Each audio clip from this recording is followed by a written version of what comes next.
What's up, dudes? Welcome back to another episode of Rhomas Men's Team. Pretty simple. We are a group of guys helping each other make progress towards each other's goals. If you're new to the channel, awesome and welcome. If you want to help support the channel and join our pro team, head over to rhomasteam.com/pro, where you can contribute to us on a donation basis. We also give you access to exclusive content, mastermind groups, etc., etc. So anyway, hope you enjoy this episode, and we'll see you on the team.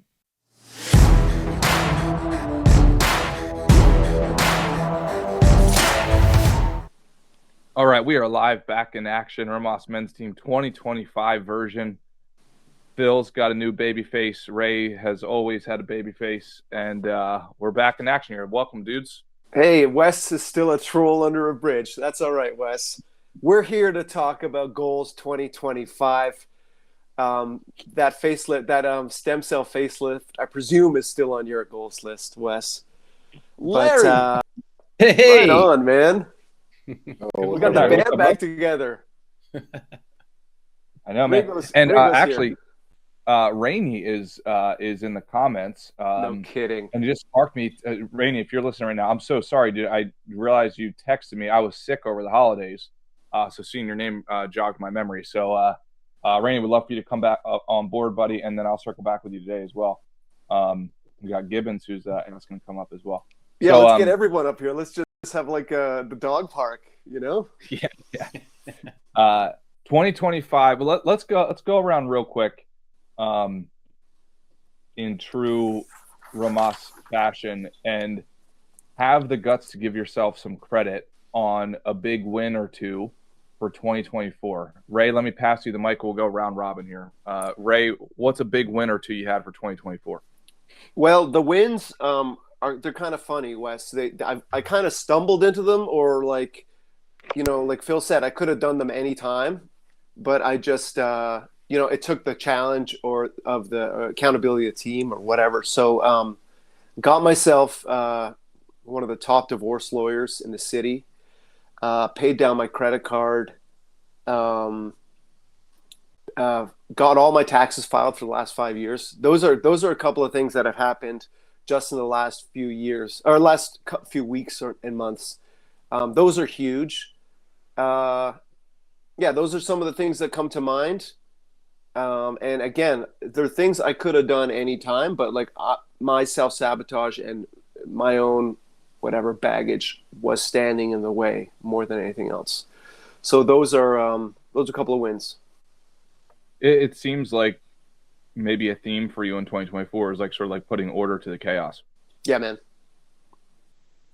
That's outstanding. What comes to mind is I've heard a few times, maybe Alex Rhomas or some other people say, like, everything you want is on the other side of an uncomfortable conversation or two. For me, that sounds kind of like for you, it's like in 2024, everything you want is on the other side of maybe a few uncomfortable actions.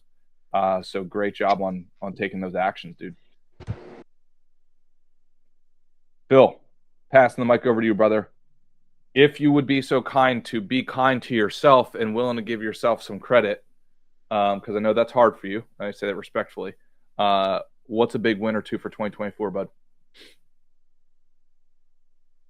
Look, I hate to be like this, but I am really having a hard time thinking of something. I don't know. 2024 was a fucking disaster. Well, so that's why we brought Ray on here today, so he can take the win for you. Ray, what is a win or two for Phil? Well, did Phil make any progress on the credit card debt with the that credit card challenge? Literally zero progress. Okay. Well, okay. No, go ahead. What's the well? No, never mind. Next topic. Yep. See, Paul's having your back here, so I can name a few for Phil. No, I dropped the game in 23, dude. But thanks, Paul.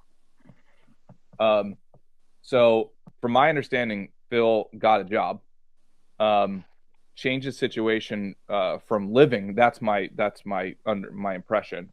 From living in the van to potting in the van. That's right. Huge. And then also a huge thanks and credit to Phil because I would say outside of Ray, he showed up the most for the team. 100%. Yeah. 100%. And I think, Phil, I think you and I are analytical enough to know that none of those things I just said are bullshit. Sure. Yeah. All right.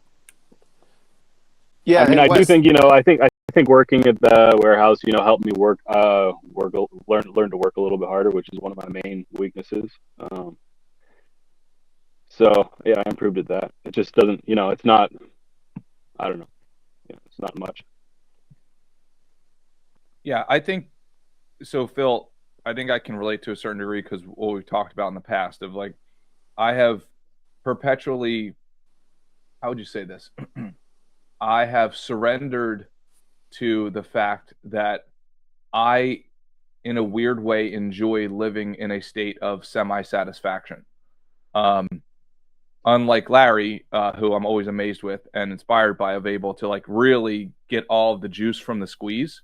I always recognize that like I'm only semi-satisfied, and I like that about myself. Right? I used to fight against that and say, well, why can't I be fully happy? Versus like, hey, maybe that's the thing that keeps me hungry and keeps me moving forward. Even if some days it's just a little inch by inch. So, Phil, I wonder if maybe you and I have that same DNA to a certain degree. Yeah, and Wes, I think that Phil kind of sells himself short in like the progress you just described, which was from like going from falling off a cliff to stabilizing, or being adrift to stabilizing. Look, guys, it's just, and because I'm on a similar journey it's myself. All right. I'm not trying to do this whole thing again where I always, turn this into a fucking complaining fucking thing, but like, no, it's just the situation's complicated. I'm not in a stable situation, and I didn't make any progress at all in 2024. I literally didn't save any money. I didn't pay any credit card debt down. I didn't do anything other than exist for a year. I didn't really do anything. So, I didn't work on my game at all. I didn't work on any new games. I didn't do anything. So, it's just hard to think of anything. But sure, maybe I learned to work a little harder. And Phil, I guess I came to these groups. Are you living under a roof, or are you living in a car currently? Car. You're back in the car? Yes. Okay. Not ideal. Still working at the warehouse job? No, I quit the job because my back was almost completely fucked. So I'm back to Uber, but I'm making some money on Uber. Well, I think this is the cool part about the team, is that I think each one of us tend to represent a certain archetype and for all of us is authentic. So rather than being some sort of team that sounds like an infomercial constantly, that just says like, oh yeah, like I live, right, like Tony Robbins lives in his infomercial in, Fiji or wherever. It's like, hey, this journey of progress is ugly, it's muddy, it's awesome, it's terrible, it's all of these things. It's this mosaic of things. And I think that's one of the things, Phil, I give you credit for. I know, and we'll move on because I don't want to keep on making you uncomfortable, but like, is that you're always super authentic. And while you're not willing to give yourself credit, even in light of the credit that, we just put on the table that you do deserve, and whether or not you want to accept it, totally okay. But in my view, you did make progress. You got a job, regardless of whether or not you're in that job. You showed up for the team almost on a weekly basis last year. You helped me out a ton. You helped Ray out a ton, etc. So I don't want to keep on putting pressure on you, but just know that in our eyes, you did make progress. And Wes, what's interesting is thanks. Like how much a haircut and shaved a beard. That's why he's hiding. He's all bashful now that he's handsome. But the mindset, mindset plays a big role in how we view our situation, right? Like, because like Phil, like I'm on the journey. I'm not there yet, So like I listed a bunch of wins, and I'm super pumped to be here today and just rattle off those wins. And there's way more I can't even think of. But like I'm still living in my mom's basement that I share with my mom. Um, the windows on my car still don't close fully, and we're here in the middle of winter, and so there were now between Christmas and New Year's when I wasn't doing like pick up and drop off, and then going to the gym right afterwards, and then potting, like without that routine over the holiday season, like yeah, it really affected my mindset, right? Where I started to see my life through like what's not going right, as opposed to when I have my routine and I have my habits built around it. Like there is a therapeutic effect, a positive effect on my mindset. Absolutely. Yeah, And I same think thing for me. It works as an anchor. Larry would probably have some input on that. Oh yeah. With that being said, it's a great intro, Mr. Larry, man of the hour. Welcome back to the team, brother.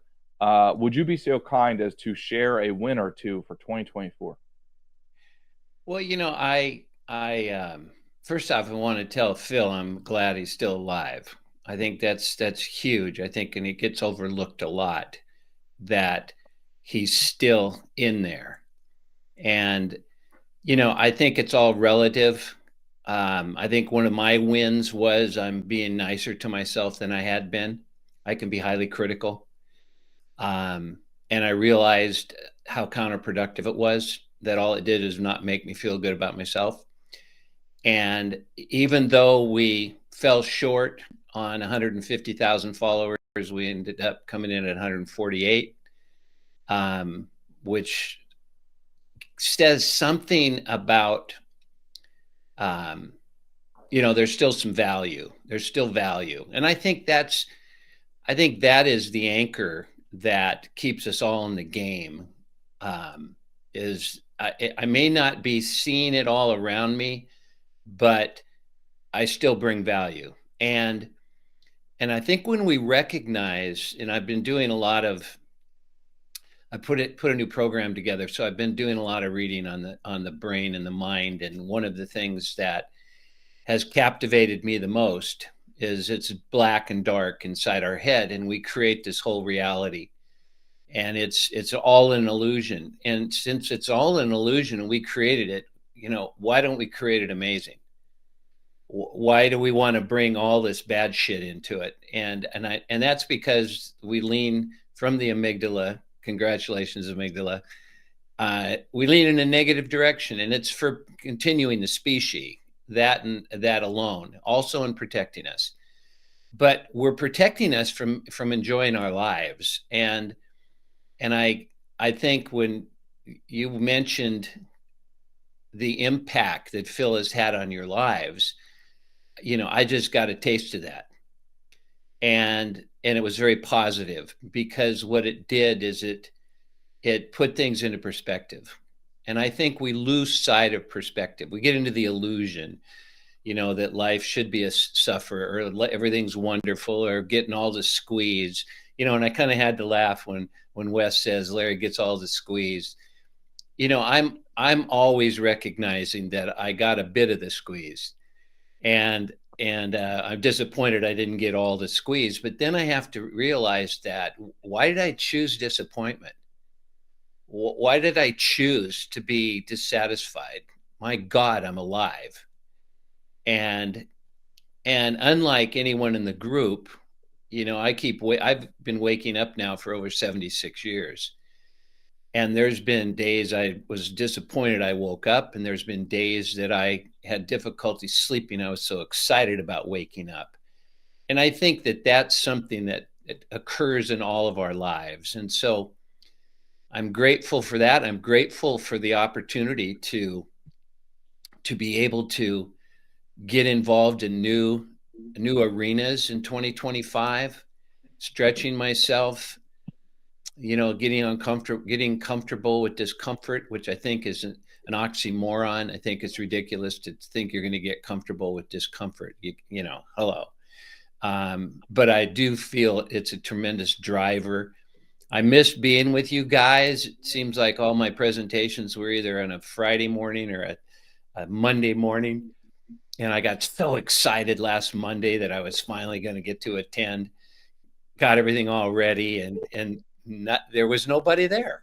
Kept, come on, geez, don't they have my email address any longer? I haven't been invited. I've been ostracized by the group. And there, for a while there, I was rather depressed because I always get something from it by you folks being as transparent as you are in what you're going through in your life is such a phenomenal offering to those of us that have the opportunity to hear that. And so so I'm going to make sure that this year I wake up as grateful as I can be, even if it's just because I woke up. I've got to give myself credit for the little accomplishments, or you never value the big ones. 100%. Absolutely. Larry, well said, brother. It's been an honor. And sorry, yeah, I was on vacation for the holidays. I was sick through the majority of it, but it was all good. Back in action. So sorry for the absence on Monday, Larry, but we're here ready to go. No sweat. We have a super special guest. Rainey, what is up, dude? I'm so sorry. I hope you heard me say sorry earlier. I know you sent me a text.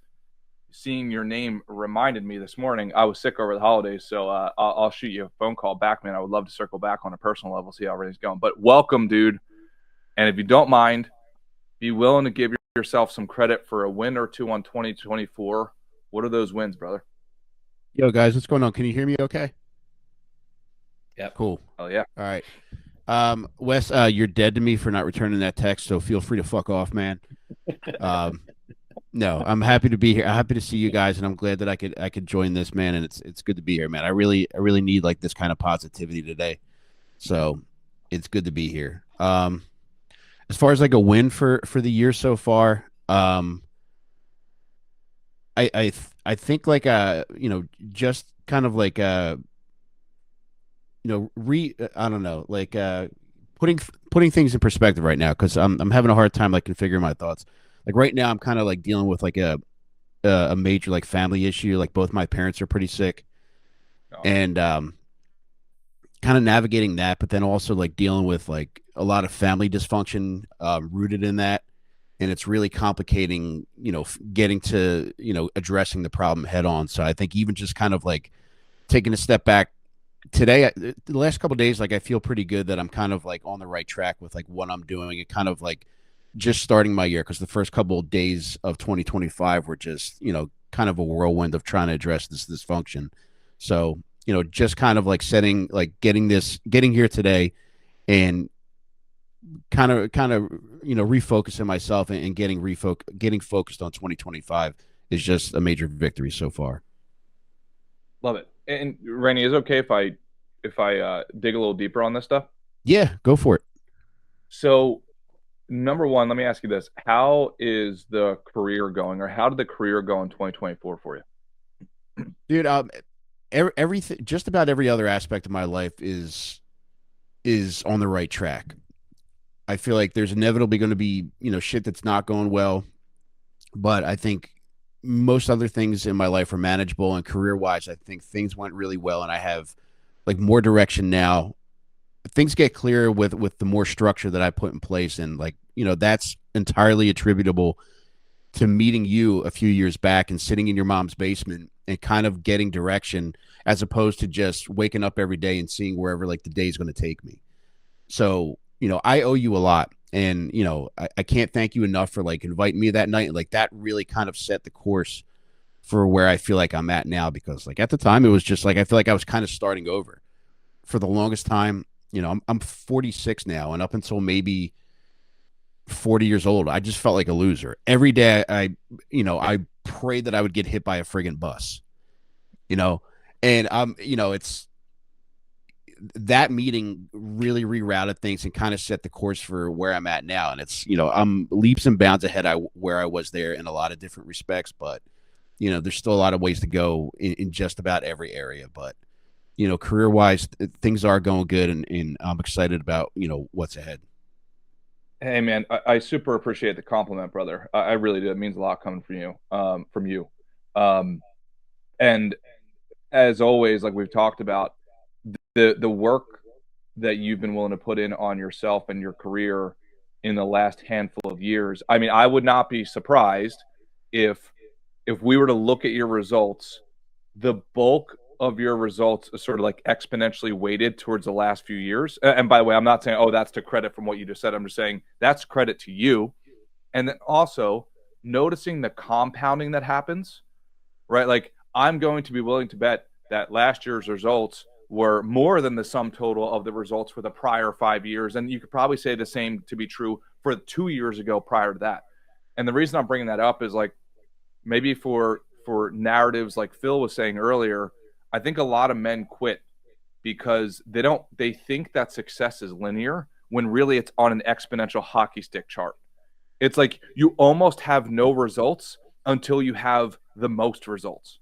Yeah. Rainey, can you relate to that from a career perspective? Dude, I felt like, up until about 5 years ago, I just felt stuck in everything I was doing. I felt, personally, professionally, spiritually, just stuck in every aspect. And from a career perspective, my last full-time job, I really liked it. I taught job skills to kids with autism, and I really enjoyed the job. It was really meaningful work. But I think I was making like 29,000 a year. And, I got a wife and 3 kids, man. It's like I couldn't meet my bills every month. And I just felt like I was stuck because, for a lot of different reasons, but I just felt stuck. And, there was a time where like, I had just gotten into jujitsu and I needed a new gi, and it cost $50 on Amazon. And I had to like figure out when I could have that $50 just to buy a new fucking gi, which was insane at fucking 40 years old. And I felt like I just felt like an absolute loser not being able to like have that money, just as soon as I needed something for $50. I just felt terrible that I was at a point in life where I just wasn't able to do that right then. And it was conflicting because I felt like I felt like I was doing meaningful work. I had a wife, I had 3 kids, and it was like I just could not figure that thing out. Like career shit was always like jamming me up. And, I really feel like, there's a few things I could point to as like turning points, but yeah, it is like a series of like small like things that added up to a point where I felt like, yeah, that there was like that one point where it wasn't just like a linear progression where I could look back and say like, yes, I am on the path to success. For me, like that one moment came when like I put one of my books up for sale, my 3rd book, which was On Perks, and I put it up for sale. And by like the 3rd day of sales, I was like, I think I can quit I think this is enough motivation to quit my job. But it wasn't just that book. It was just all these little things adding up, which is like, all right, the decision to, aside from all the hours I'm putting in at my day job and my second job, to work on a book, to take time to just, when I don't want to do shit, to just, even if I have 15 minutes in the fucking day, just to dedicate toward moving myself forward aside from what I'm obligated to do work wise. Like all those little decisions just added up to that one big decision, which for me was life changing. And it's not life changing for a lot of other people because I still drive a 2016 fucking Volkswagen. I still live in an old ass house, but like to me, success is just being able to do what I want with my day. It's like I can do that now. And there are so many different things that played into that. Another big one was cutting out as many people and circumstances that weren't conducive to me moving forward. And that was hard. Like, dude, cutting out people that I love, like friends that I love. And, I still, when I see them, we're still on good terms. But, how many times do you interact with somebody and it's like, you feel weighted down as soon as you see them. It's like you're hearing doom and gloom about, what's going on. And a lot of this shit is often self-imposed. And it isn't until like you're far out of that. Yeah. Question, Rainey, and I hate to interrupt you, but No. you what if like the dysfunction in your family and having to cut out people that are not congruent with your vision for your life are the same, right? Like, because and that's how it is for me. And are you able to be at peace with the fact that you have to, in some way, cut those people out, even though you have this kind of blood oath with them because they're your family? Right. I'm glad you asked that, man. Because like right now, I feel like I've been faced with that for the last 2 months because I essentially did like I love my family, and they are some of the people that I realized I had to remove myself from, and I can a lot of I can looking back I can see where a lot of that dysfunction contributed to a lot of my early behaviors because at a certain point my behaviors it's all me behaviors, beliefs, just feelings toward people, feelings toward situations are directly attributable to that. And as far as family, having to cut them out, like even now, like I feel a heaviness in interacting with my family. As soon as like even preparing to go interact with them, there's a weight to it because it's just dysfunction. And it was a difficult decision then to kind of rip that band-aid off and basically limit them to just phone calls because it was person-to-person interactions just weren't it would just drain me. And I feel like if I had to meet with family and interact with them, it was just little digs at what I'm doing or little digs at me or just things that just the old just patterns, right? Yeah, and it's just it's kind That of don't like serve you people, anymore. yeah, like people talk about like having haters, and it's like, all right, yeah, whatever, dude. But like they are out there. There are people that don't want to see you move forward in life. So that was a difficult decision, and I feel like I made it, and I moved on. And I don't think it's any coincidence that like I feel like I have a very peaceful life now. It's like I'm around people that I want to be around. I put myself in situations that I want to engage in, but being back in this situation with having to set up care for my parents and care directly for them has kind of like thrown me back into the fire. And one positive to it is I feel like I've had a lot of honest conversations with both my mom and my dad about things resentments that I've harbored for years. So I feel free of that now. But I still don't feel 100% good because I'm in that situation, and I'm really at odds with my sister on a number of things. And I think that's my final boss. Like my sister is like my final boss, and like I have no interest in beating her, but it's like I just want to choose to not have to interact with her because I feel like that is like she's my person where as soon as like I feel like it's like saying Beetlejuice 3 times. Like when I think of her, I feel like I just said Beetlejuice 3 times, and she's going to appear in a whirlwind of chaos. So now, for the record, I think it's you say Candyman 3 times, but I think you say I'm not sure. Is Beetlejuice twice? No, Beetlejuice is 3. Candyman, I think just Candyman is 3 times into the mirror. Okay, got you. Yeah, well, Mike, three. it's this is something we can all relate to. Phil, Wes, myself, and maybe Larry, and Larry as well for sure. But is this having to create boundaries, right? Mm-hmm. And then the hard part is policing those boundaries or enforcing those boundaries. Yeah. And so, like, if you move across the country, a boundary is easy to enforce, right? Yeah. But if you are like, I had a death of a parent situation a year and a half ago, and I was really hoping that it would be the opportunity to heal the rift between my younger brother and I, who we used to be partners in crime. We lived together, we did drugs together and partied together and best friends and kind of like toxic twins.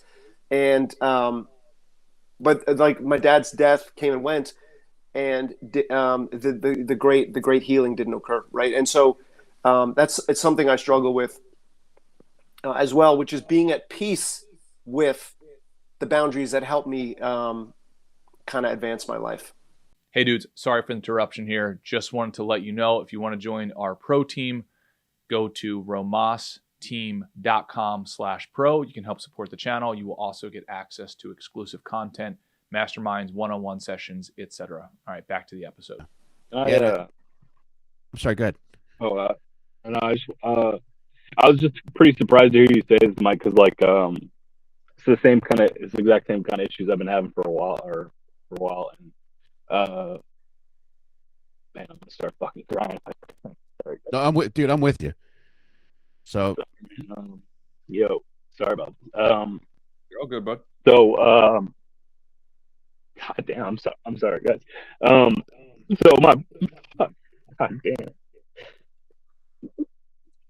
So my brother just had a my brother just had a kid a year ago. Sorry, God dang it, dude, I'm fucking You're sorry. all good, man. You're in the right place. Dude. Jeez, that just fucking came out.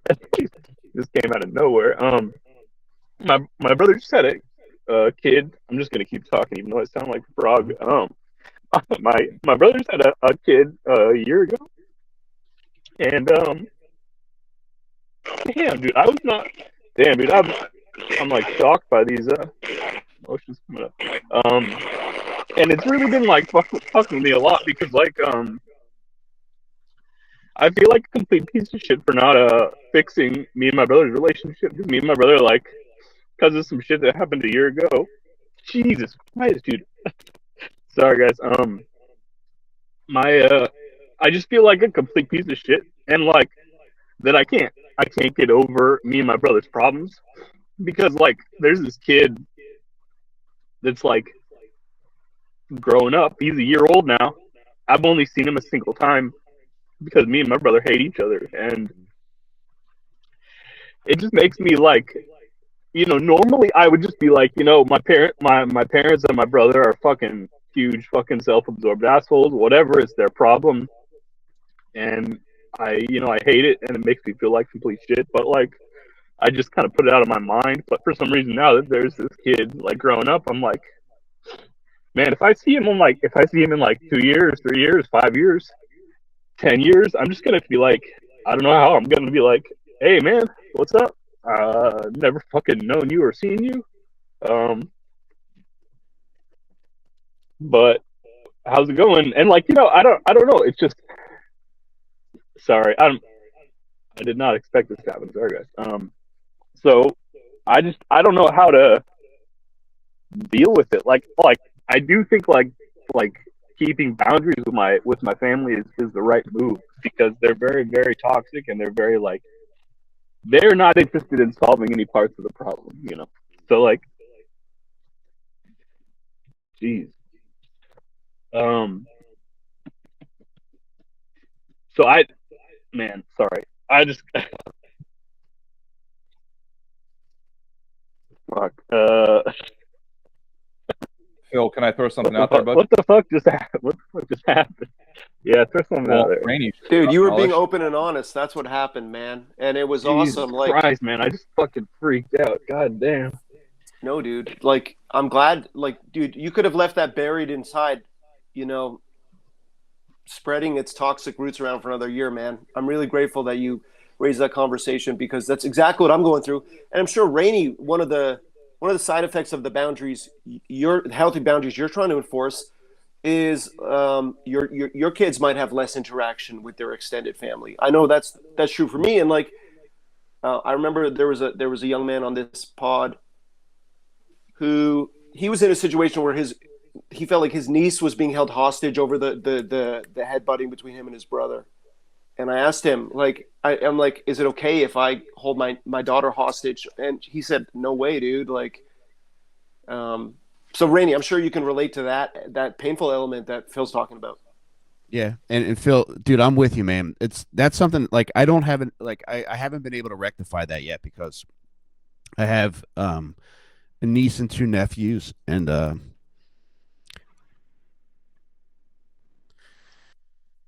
yeah, I'm with you, man. It's like I know that I'm a terrible uncle, and I feel like I can validate that by saying that you know it's because of like I can't be around my sister, and I think that's true, but at the same time, it doesn't change that I'm just not there like at present in my niece and nephew's lives.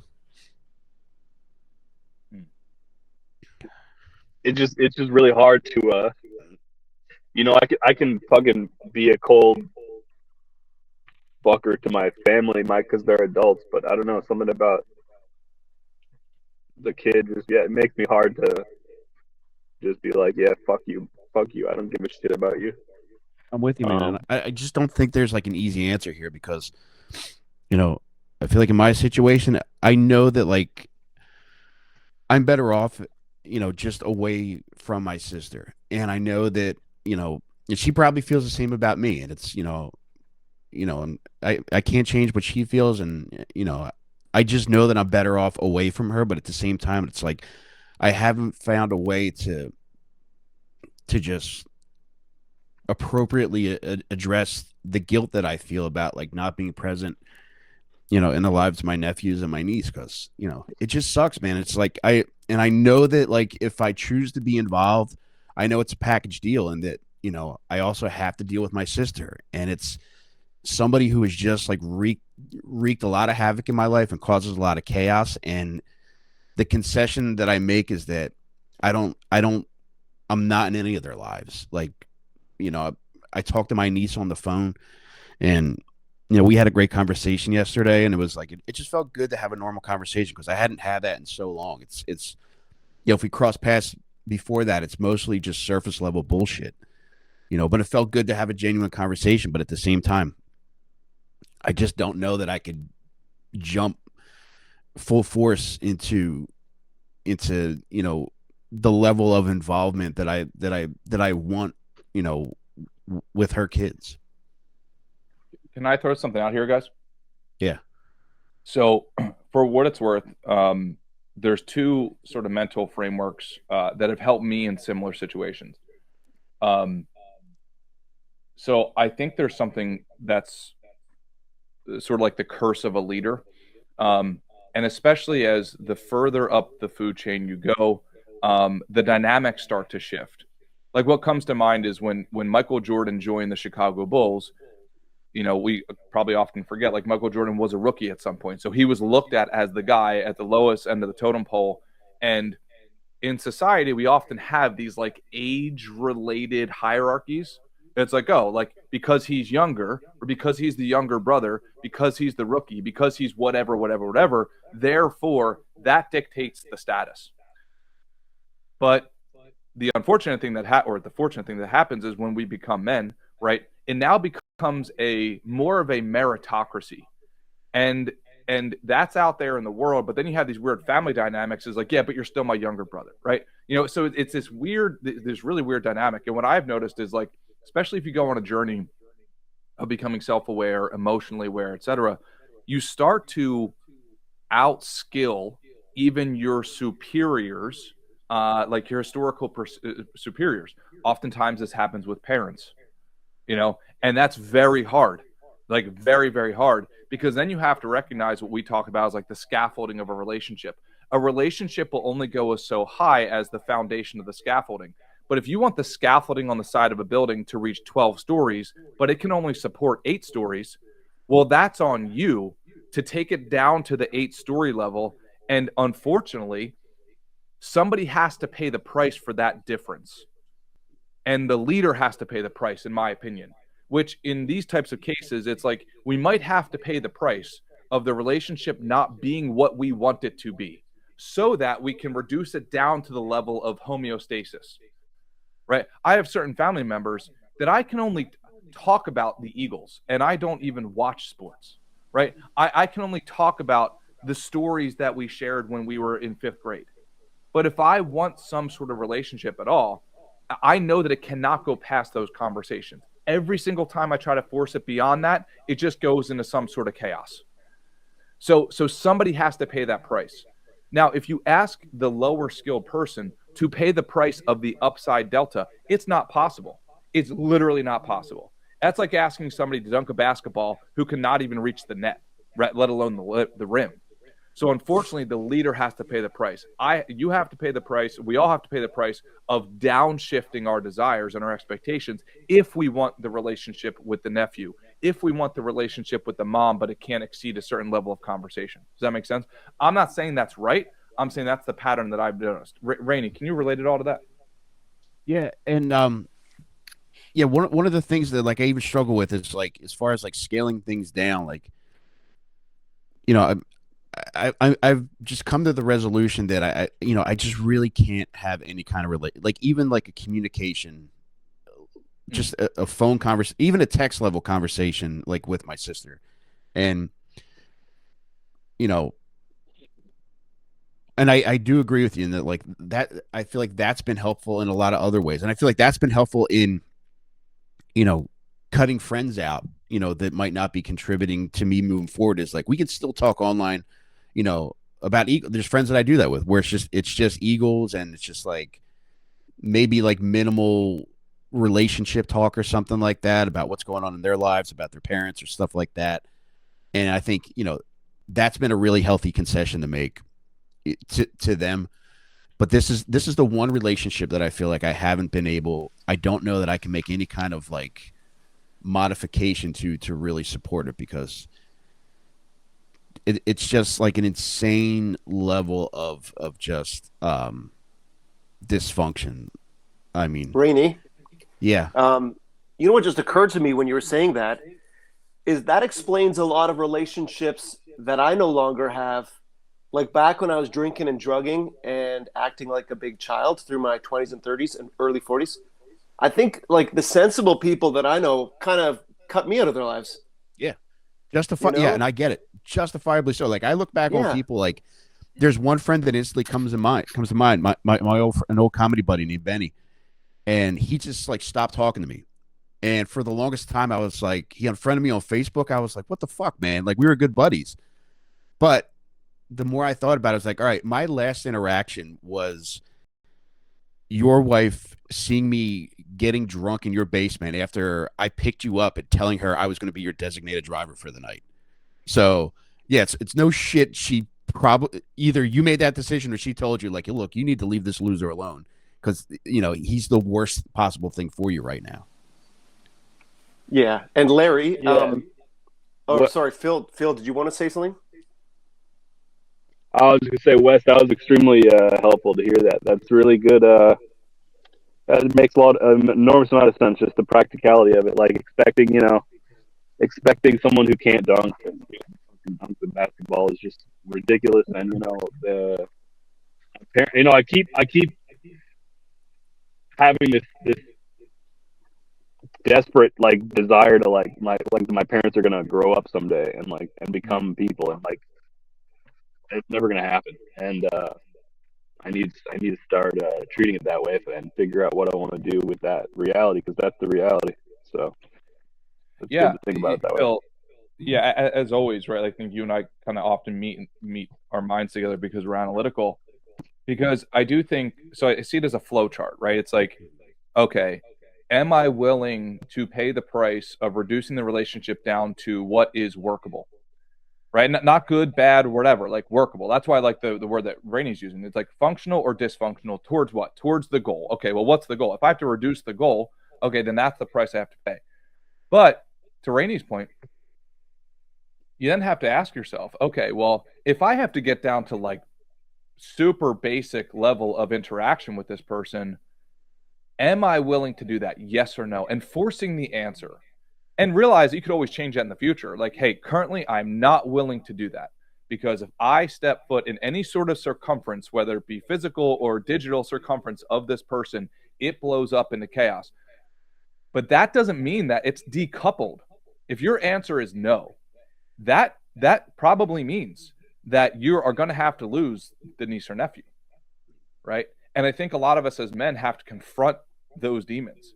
And if it's the case where it's like, okay, because that should be factored into the equation, am I willing to bring this down to a baseline level so that I get this in return? So I get the relationship with the niece or nephew or whoever in return.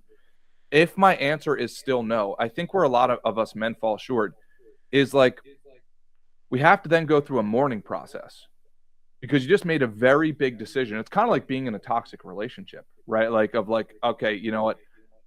I love this person, but it's dysfunctional for my life. We're going to kill each other if we go down this road.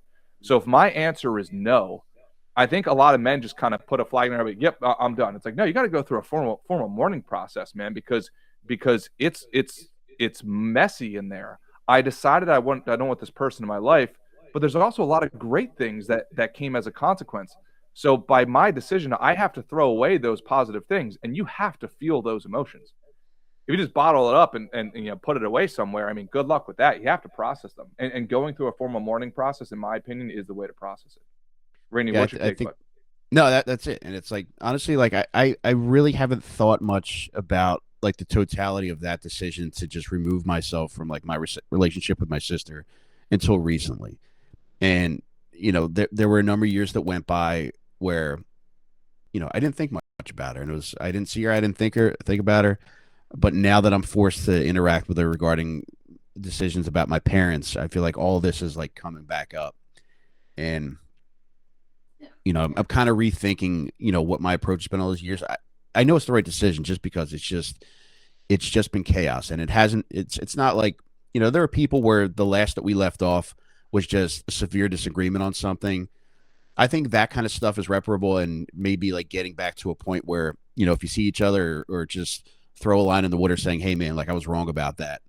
I apologize. I think oftentimes like that will lead to, a proper reconciliation. But I think with this situation, like this is just one person who I think that, considering, I don't know, I would have to see like, I don't even know that I'd be willing to see like a series of steps that this person has taken to get to a functional level for me to consider being there. Cause there's just been so much like reprehensible shit, like a lot of like false allegations, like involving the police, like just insane stuff that is really could have like, really catastrophically impacted my life. But thankfully it didn't.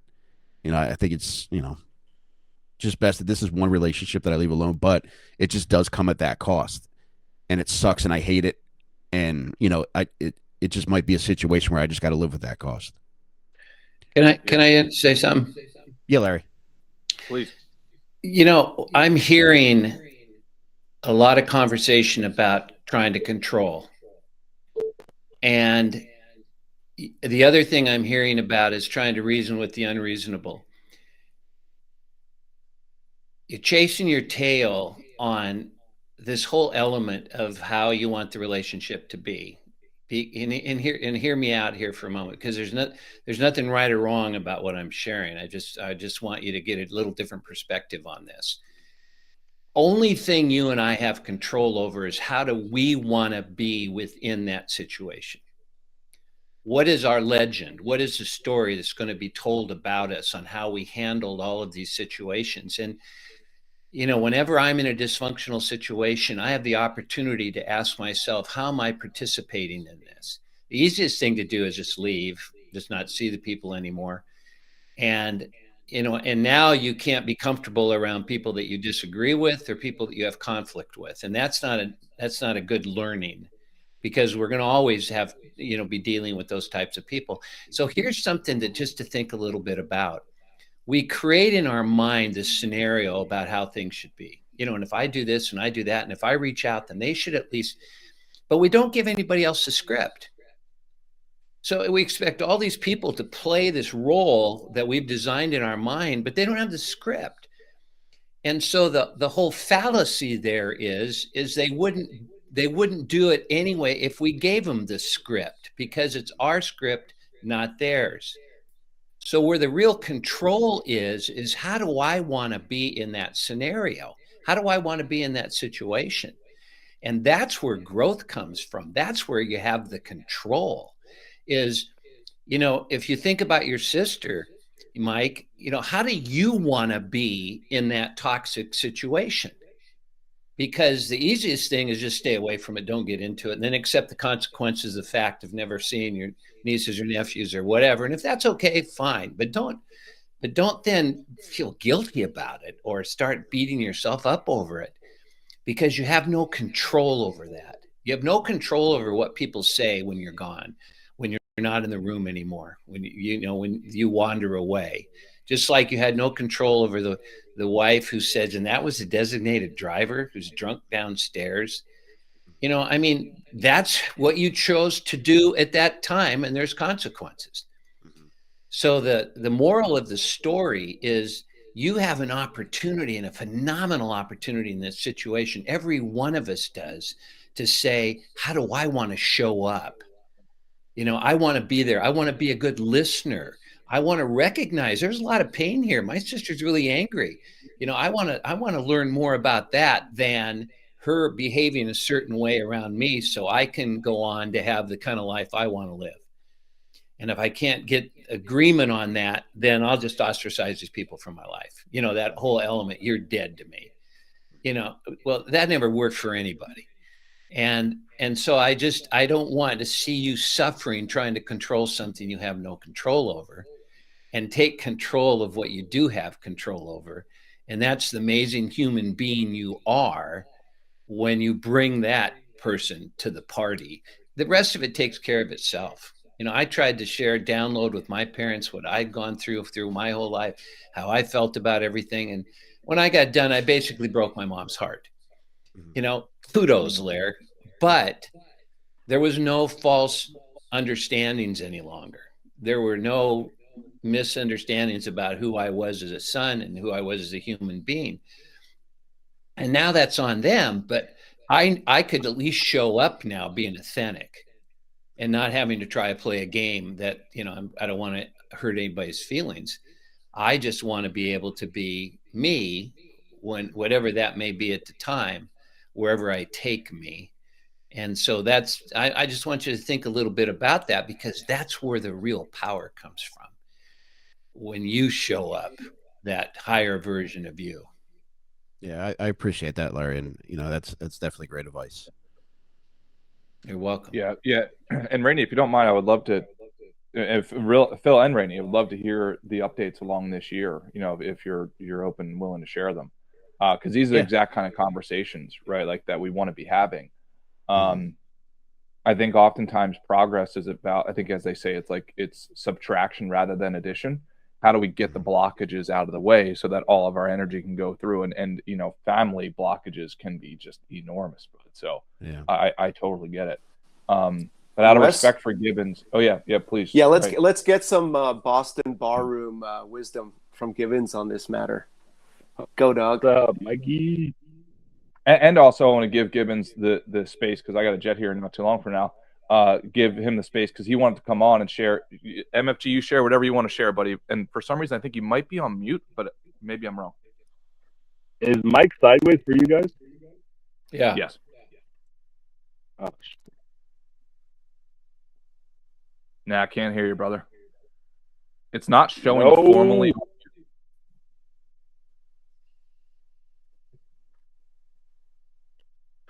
Yeah, no sound. Fuck. That's too bad. I think I saw him mouthing some profanity at the end there. That's our MFG. Well, guys, let me throw this out about Rainey, if that's okay. Such a great hour. Go ahead, Wes. I think probably some of the insiders know about Rainey's success, and Rainey, I hope you don't mind me saying that, right? Like going from I don't even know the journey. I know Matt's journey and so on. I know, I'm lucky enough to call a few of you guys my friends who are on this, this comedy blitz here. But Rainey's one of those guys, right? Put in the work for years and years in the stand-up comedy scene. I'm going to imagine saw little to no results and then really started to take off. Now has a super successful podcast, maybe even a couple podcasts at this point, several successful book launches like he's talked about. But I just want everybody to know the level of success this guy has achieved. Plus also, right, seeing behind the scenes of it doesn't matter how much success you have. There's always going to be more problems. Always. Right? You don't see that on the surface. So, Rainey, thank you for sharing all that stuff. But Ray, why don't you lead this? I got to take this call, but please keep on going. Absolutely, Wes. Thank you for your modest contribution. Larry, I want to maybe, in the spirit of Wes, like in terms of relationship management, he talks about having a constitution, specifically for his mom, but I think this would be informative for the siblings or relatives that Phil, Rainey, and I struggle with, where he has a constitution where he kind of puts in writing the reasons he loves this person and basically the limitations of, like, with his mom, he knows she's always going to be late, or that she did her she's kind of scatterbrained or frantic sometimes. Those are extremely frustrating qualities for Wes on an interpersonal basis, but he has to keep in mind that, when his dad walked out, she did not, and she did every kind of lousy job under the sun in order to put a roof over his head. So what do you think of having like a constitution, where a document we can refer to when these kind of emotions overpower us, because these are emotional landmines that we're dealing with, right? Yeah. Yeah. I again recognize the brain is a tool that operates on what's called expectation. And we create those in our mind. We continually have this conversation. Neuroscientists all agree that the last person in the world that we should pay attention to is the voice in our head. And I mean, it's very seldom on our side. It's very critical. It's fault finding. And so I think the constitutionality of what you're talking about is brilliant, because it now gives you the chance to direct that conversation and to remind yourself of it, because we go back to the default system, which is condemn ourselves at all cost. And so the challenges in family is that there's this whole innate element that goes on from a genetics perspective, a biological perspective, that we just have to we have to accept. We have to recognize that there's buttons that are going to get pushed on us regardless of how we choose to show up, and to appreciate that. And what I mean by appreciate it is, don't fight it. Don't wish it was different. Roll with it. It's when you're in martial arts, and I've shared this before, when somebody comes to attack you, you don't just push your hands against them. You take that energy and you throw it. And what we do is we try to defend ourselves. And whenever we get into a defensive position, we are going to lose. Even if we win, somebody in the relationship lost. And so we have the opportunity as leaders to be able to take things to another level. And I think that's where we really start to build our self-esteem, and we start to build our importance. And, Rainey, in your job of having to learn about rejection at probably the highest level, and that's stand-up, and be able to get back up again is resiliency on steroids. So kudos to you. But you finally recognized that there was something about what you did that resonated with others. And it was probably much easier than what you were attempting to do. But it almost seemed too easy. And that's what they talk about with the zone element. And that's where all of us want to live, is we want to stop the fighting, stop trying to change everything. Write down what you want to, how you want to be. And, I don't think you have to. Here's the challenge with writing down how they are, is then it alerts your brain to only see that information.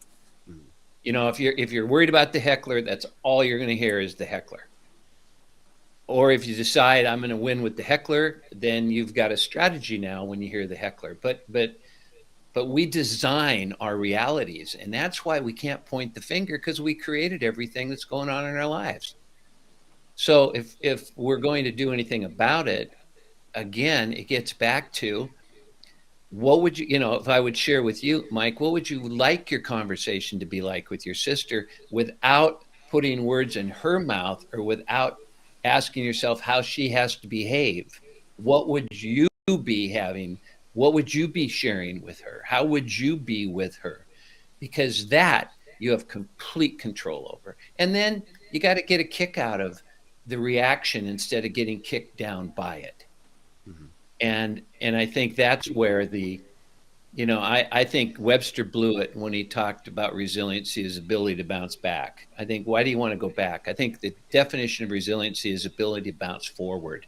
It's about move back into that vision of what you're growing into, and learn along the way, so you can use all of those tools, those gifts that were given to you that you get to unwrap, called the present, which shares with you what you need to take with you, so that the next time that opportunity presents itself, you know how to behave now. And you know how to behave so instantaneously, because it takes the conscious mind a half a second to a second and a half to know that it already made its mind up. So our mind is already going to be made up, but let's make it up where we're able to show up and as we want to be, and if we've succeeded in one area of our life, we can succeed in all areas of our lives. Mm-hmm. It's the same process. And Rainey, as your success has ballooned with the pods, the stand up, the books, and the rest, has managing that heckler in your head? I love that and the imagery, Larry, because it really is a heckler, right? It's someone who rattles you and throws you off your game, right? Mm-hmm. Rainey, have you had any success managing that inner voice, that committee in your head, that heckler, or is it something that you've cured or that you manage, or what's up with that? I think it's really manageable now, and I think the key to that was giving up drugs and alcohol, because I was, for the longest time I was just putting various things. It was like at any given time it was alcohol, it was pills, or it was coke that I was just fully locked into, and was either something I was doing every day or just counting down the minutes until payday that I could get more.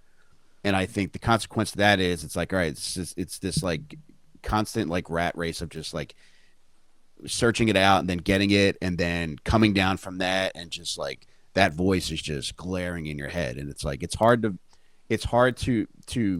contradict that voice, because deep down, like I feel all those things that voice is saying. Now the voice is saying some like really true things, but then also it's taking it a step further and just doubling down on things that, I don't even believe deep down, but it's like, it's just constant negativity that was weighing me down. So I think now that those three things haven't been a part of my life now for like close to 8 years, I think that negative voice has diminished.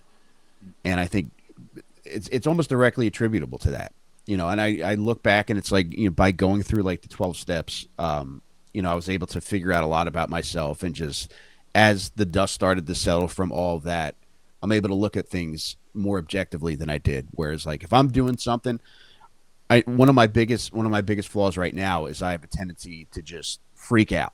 And then it's like I'm freaking out about something, and then it's like when I freak out, I tend to say really hurtful shit.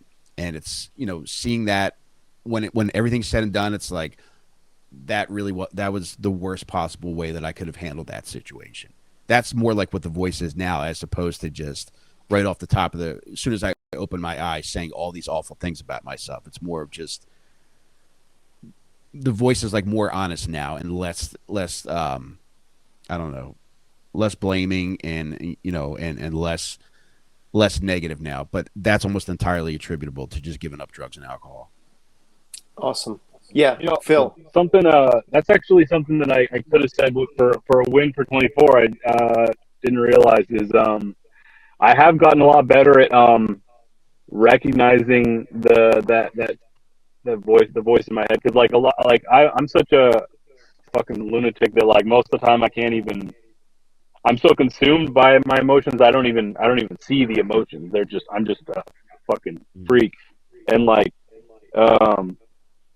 I did get better at that this last year, at recognizing it and trying to talk back to myself, especially when I'm like having like some rage or some like whatever, some anger issues. Like I've started to notice that a little bit and try to calm myself down and stuff. Yeah, there's still a lot of them. Most of the bigger ones still kind of like just overwhelming. So I don't even really have an ability to recognize them even. But I am starting to make some progress with that. My MFG. Sorry, what's up, Mike? I was just gonna say, like, even like that recognition, I think like that shit just goes so far along the way, and that's ultimately going to play a large part in like any kind of behavioral change that I think that you want. Yeah. Hey, you guys, I got to apologize. Yeah. I've got a podcast I have to get to. So thank you for your time. It's a pleasure to meet all of you. All the best. Good talking to you, Larry. And I look forward to seeing you again. Thank you, Likewise. Larry. Thank you Hey, for Sheila. sharing your wisdom. And yeah, Rainey, there's something we talk about in 12 step, which is your feelings are not facts, right? Mm-hmm. And that is Phil. That's a huge. It's huge, man. And like Rainey's got 8 years sobriety. I've got a couple of years, and still, feelings is like my feelings are gospel, and I've been wronged, and it's time to bring out the hatchet and go woo, like that's still like the first instinct, right? So like anytime you are able to stop and say, whoa, those are just feelings, that's just me raging out, or that's so that is huge. You like when someone cuts you off in traffic, if you're able to ever stop and say, I do that once in a while, I'm gonna have to give this guy a pass, rather than raging out. Like it seems like a small thing, but I think that's huge, dude. So, right on, man. Yeah. I just wanted to read out Mike Gibbons here because he can't get back on the chat. He said, on the note of the issue with your family stuff, I had a similar awful relationship with my sister and mother, totally toxic and unbearable. I was able to navigate it in a way that allowed us to develop a healthy relationship slowly over the past 5 years. Now it's better than I could have ever imagined was possible. So That's what's up. Yeah, Mike. and I think the key word is slowly there, right? Where like I know that the three of us, wish that we could have like restore the relationship back to some Camelot state or whatever, especially for the kids. But I think that I think Mike, MFG, the key word there is slowly. And the thing is for me is that I can recognize that my ego and his ego, because we're brothers and we're like less than a year apart, so we're basically twins, right? Like our egos are standing in the way of a constructive conversation, right? And it's hard as hell. Like part of the 12-step process is making amends to people, Rainey, as you know, and I can't imagine like they're easy amends. Like if you stole money from someone, you can give them the $50 back or whatever. But then there's those really hard amends, like with a sibling, where there's just decades of drama and trauma and baggage kind of all tangled up. So those are what we call like a hard amends to make. So give yourselves a break. These things take a long time, and they're easy to destroy, but they're really slow to build up and heal. So give yourselves a break. Rainey, any final thoughts? Dude, I'm just really lucky that I clicked on the link today, man. Because I see the links and I keep telling myself like, oh yeah, I'm gonna hop on it this time, but like it just really means a lot to be able to talk about the shit and also like listen to everybody else, man. Because I know everybody's dealing with some fucking heavy shit, man, and I think there are a few qualities I respect more in people than people that are willing to like come forward and then talk about this shit because like I know so many people just keep the shit. You just let it fester, and then it just manifests in the worst possible fucking ways, man. So, I got a lot of respect for Ray, Phil, all you guys in the chat for everybody just fucking being open and honest, man. Yeah, man. Phil, final thoughts? Yeah. I mean, yeah, I almost didn't come to this. I really, what Wes said was really, really helpful to hear. And yeah, I don't know. I feel like I learned a lot from this today. Hell yeah, we did. And Rainey, I want to give you some credit too, because like what you do with Butterly on Dad Meat is the experience that I felt collectively participating in this today. I feel in a more passive way because I'm just a listener.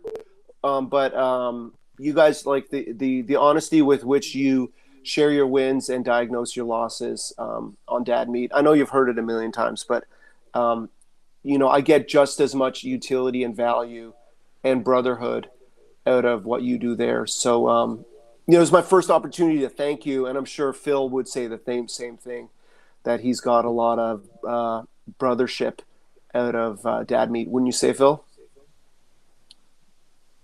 Yeah, I mean, Dad Meat's a podcast, by the way. Mike's on it. Yeah, I've heard every episode, Ray. All right, I'm a bigger fucking fan than you, dude. All right, all right, all right, all right, all right, So, all right, all right. no, so I'm I was I started living in my car a year and a half ago, and I'm still in a pretty fucking dark place. I was in a really, really dark place last year and or 2023, and yeah, I was listening to Dad Meat like nonstop, and man, you guys kept me going because like just yeah, the good vibes are fucking incredible. Hell yes. Well, I just listened to I just finished your Christmas episode from a couple weeks ago, and man, I was laughing my fucking ass off, dude. That shit was so funny. I appreciate you guys. Anyway, I appreciate you, Phil. Appreciate you, Ray, and Phil. Like, hit me up, man, because I just want to talk to you about a couple different things, man. A couple different things that like you mentioned earlier, especially like with the family stuff, man. If you can, like, and this anybody wants to like contact me.